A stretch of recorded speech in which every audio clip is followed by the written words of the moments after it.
Virtue. Virtue is not just about morality, although that's a big part of it.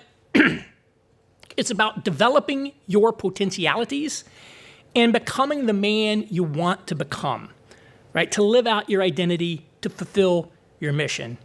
You can think about, are you healthy and strong, right? Are you eating right and going to the gym? Or again, are you smoking pot and gambling on sports all day? One is more virtuous. One is developing your potentialities. The other is, less so. And so there are many lists of virtues out there. We heard earlier about the cardinal virtues. There's the theological virtues.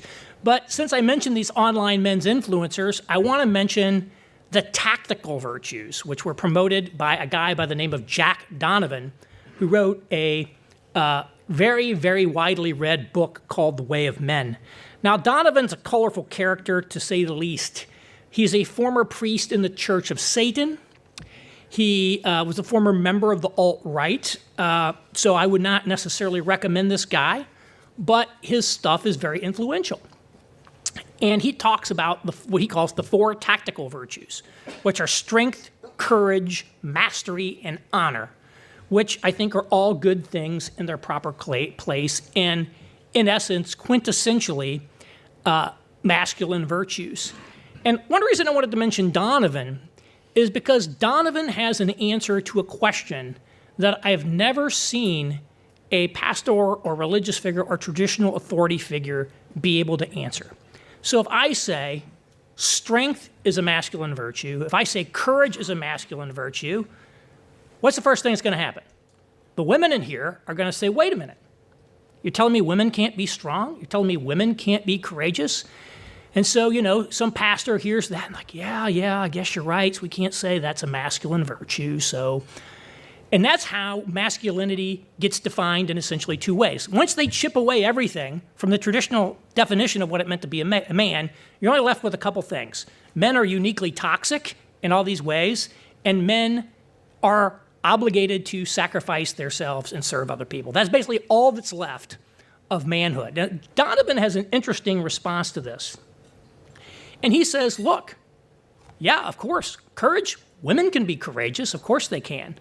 What makes courage a masculine virtue is that men and only men are judged on whether they are courageous.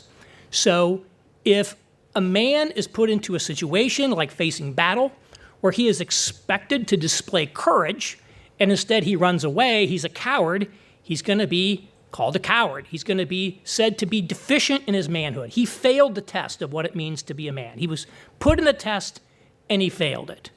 Of course, if he is courageous, he will be honored. He'll receive honor for that. He's being judged on whether he's courageous.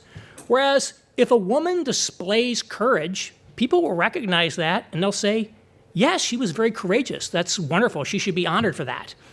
But if women don't display courage in those situations, nobody ever says, well, you're deficient as a woman. You failed in femininity because you weren't courageous. Like, nobody ever talks that way.